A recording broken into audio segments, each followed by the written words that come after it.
Halo, Halo, perkenalkan nama saya Gabriela Angelin. Nama saya Vika Putri Nurfadilah. nama saya Radia Gusti Pernata. Nama saya Riki, Guru Kurnia Putra. Perkenalkan nama saya Rivaldi Saputra Siregar dan Perkenalkan, saya Muhammad Rijal. Kami dari kelompok 3 mempersembahkan tugas besar bahasa Indonesia.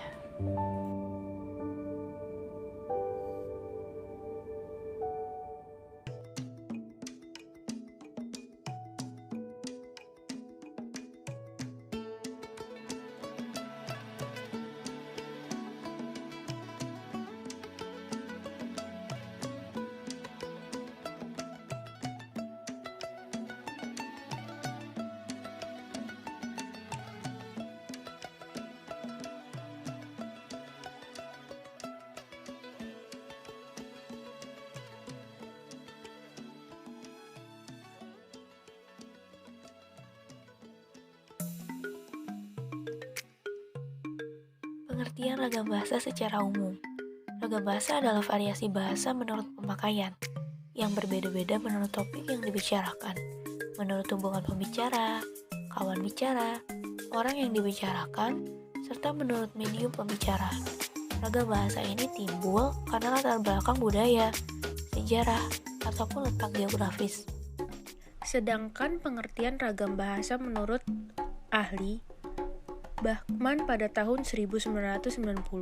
Ragam bahasa adalah variasi bahasa menurut pemakaian yang berbeda-beda menurut topik yang dibicarakan, menurut hubungan pembicara, kawan bicara, orang yang dibicarakan, serta menurut medium pembicara. berdasarkan topik yang ketiga. Bahasa jurnalis adalah bahasa yang khususnya digunakan di surat kabar dan terrealisasi dalam ragam bahasa yang berbeda dengan ragam bahasa lain. Perbedaan satu ragam bahasa dengan ragam bahasa lain yang bersifat kuantitatif dan performatif. Menurut Rosian Anwar, bahasa jurnalistik adalah bahasa yang digunakan oleh wartawan atau jurnalis dalam menulis karya-karya jurnalistik di media massa. Ciri-ciri yang harus dimiliki bahasa jurnalistik: yang pertama, singkat; yang kedua, padat; yang ketiga, sederhana; yang keempat, lugas; yang kelima, menarik; dan yang keenam, jelas. Menurut KBBI tahun 2008, arti kata sastra adalah karya tulis yang jika dibandingkan dengan tulisan lain memiliki berbagai ciri keunggulan seperti keaslian, kekarakteristikan, keindahan dalam isi dan ungkapannya. Menurut Welek dan Weren, tahun 1989, sastra adalah sebuah karya seni yang memiliki ciri-ciri sebagai berikut. Yang pertama, sebuah ciptaan, kreasi bukan imitasi.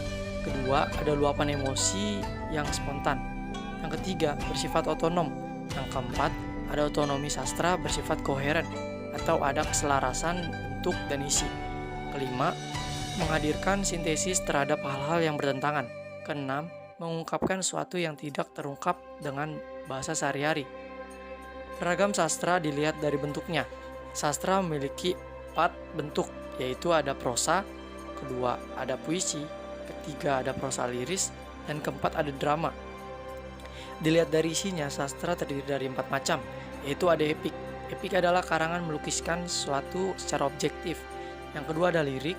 Lirik adalah karangan yang berisi curahan perasaan secara subjektif. Yang ketiga ada dedikatif. Dedikatif adalah sastra yang isinya mendidik penikmat atau pembaca tentang masalah moral, takrama, masalah agama, dan lain-lain.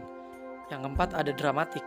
Karya sastra yang isinya melukiskan suatu kejadian atau baik dan buruk dengan pelukisan yang berlebih-lebihan. Dilihat dari sejarahnya, sastra terdiri dari 3 bagian, yaitu kesastraan lama, kesastraan peralihan, kesastraan baru. Berdasarkan topik yang keempat, ragam politik dan hukum. Ragam politik adalah jenis ragam bahasa berdasarkan topik pembahasan. Ragam bahasa politik bertujuan kepentingan kekuasaan. Politikus dan penguasa memiliki pengaruh yang kuat dalam pengembangan bahasa masyarakat. Macam-macam ragam bahasa. 1. Berdasarkan media. Ragam bahasa lisan. Ragam bahasa lisan adalah ragam bahasa yang melalui media lisan, terkait oleh ruang dan waktu sehingga situasi penggunaan dapat membantu pemahaman dan didukung oleh pemakaian situasi pembicaraan lisan. Ragam bahasa tulis. Ragam bahasa tulis adalah bahasa yang dihasilkan dengan memanfaatkan tulisan dengan huruf sebagai tidak mendasar. Dalam ragam tulis, kita berurusan dengan tata cara penulisan atau ejaan di samping aspek tata bahasa dan kosakata. Ragam bahasa resmi. Ragam bahasa resmi adalah ragam bahasa yang biasa digunakan dalam suasana resmi atau formal. Misalnya surat dinas, pidato, makalah, atau karya tulis. Ragam bahasa tidak resmi adalah ragam bahasa yang digunakan dalam situasi tidak resmi. Digunakan dengan orang yang sudah lama akrab.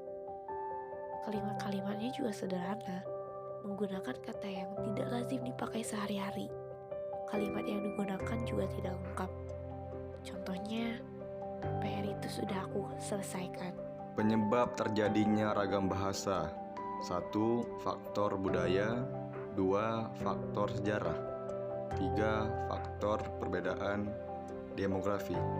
Demikian hasil presentasi kami tentang ragam bahasa.